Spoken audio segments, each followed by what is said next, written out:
Hello, this is Victor. I'm here with a new book review, and now it's time to make a look to the Raven Guard. As all the supplement codexes we have looked before, this is a codex that you need, the Space Marine Codex, so these are another layer of rules that you can apply over the Space Marines. Okay? And of course there is some background, very dedicated to the Raven Guard. If you are a follower of the Raven Guard, I think it's almost a must to have this thing, right? It's not as expensive as the Codex, and you have a lot of info here as well. So as all the previous books, we are going to enjoy the first part of the fluff, then we will have a showcase, and at the end we will have the rules. Here we see some of the pictures. We start always with these pictures, and we will start with the background, okay? And here they will explain the Deliverance is the natal planet.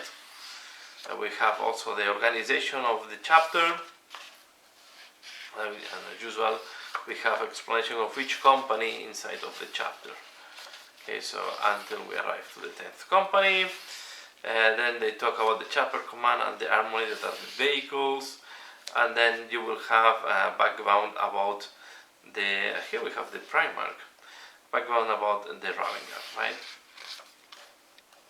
Talk about the massacre at Isban 5. Okay, so they also were quite hammered in Isban 5 as well.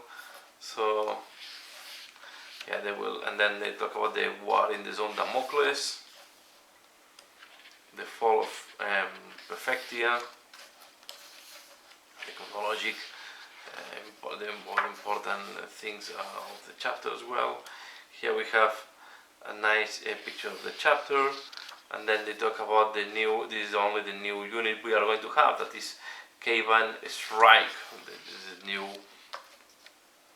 they have been premanized, and is at the same the chapter master of the Raven Guard now, because I think the all Raven Guard chapter master or is disappeared or is killed, so I don't know exactly what happened to the previous one.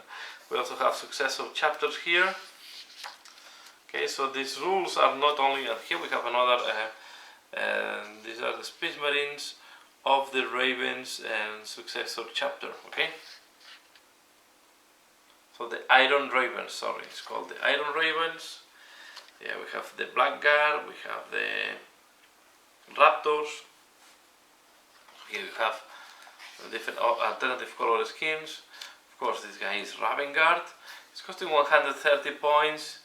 Is 6 wounds, 4 attacks. Have one pistol that is strength 4 minus, so it's a stronger bolter in a way.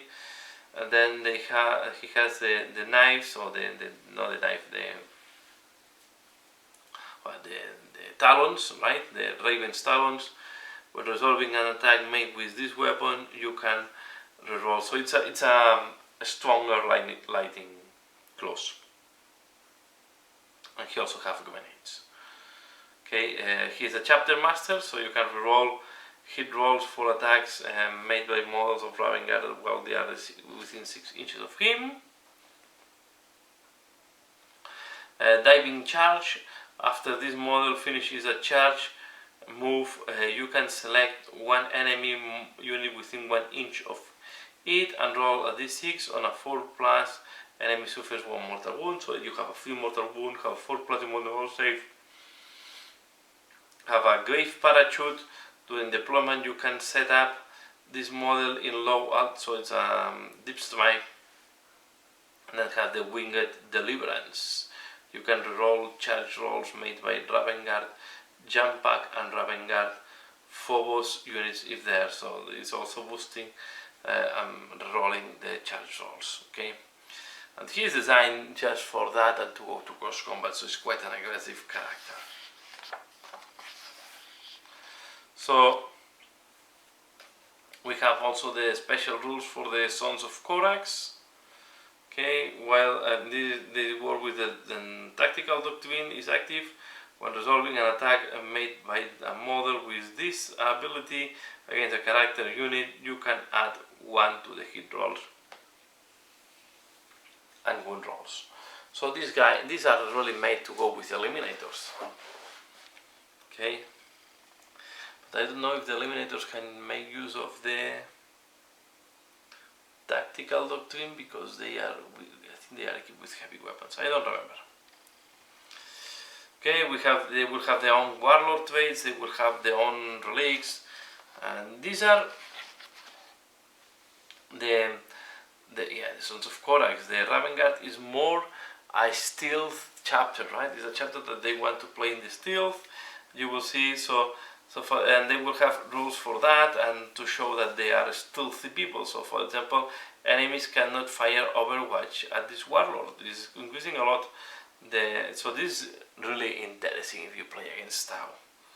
Friendly Raven Guard units within 6 inches of the warlord can be chosen to charge with, even if they advance in the stone. So they really are quite close combat oriented, these two ones they read.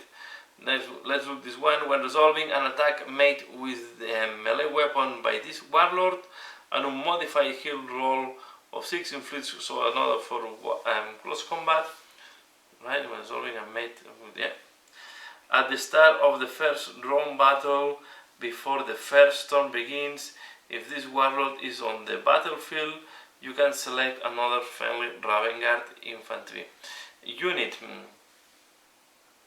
On the battlefield, remove that unit and this warlord from the battlefield and set up them anywhere on the battlefield. Again, it's more to close range and get in close combat. So quite curious. It's very oriented in stealth and close combat. We have the relics for them. We have the special issue war gear. We have the stratagems. They also have their own psychic powers and the tactical objective. And here at the end we have the name generator. Okay, that's all. The same structure as on previous Codex supplements. Only one character, if you compare, is the same as, for example, as the Iron Hands.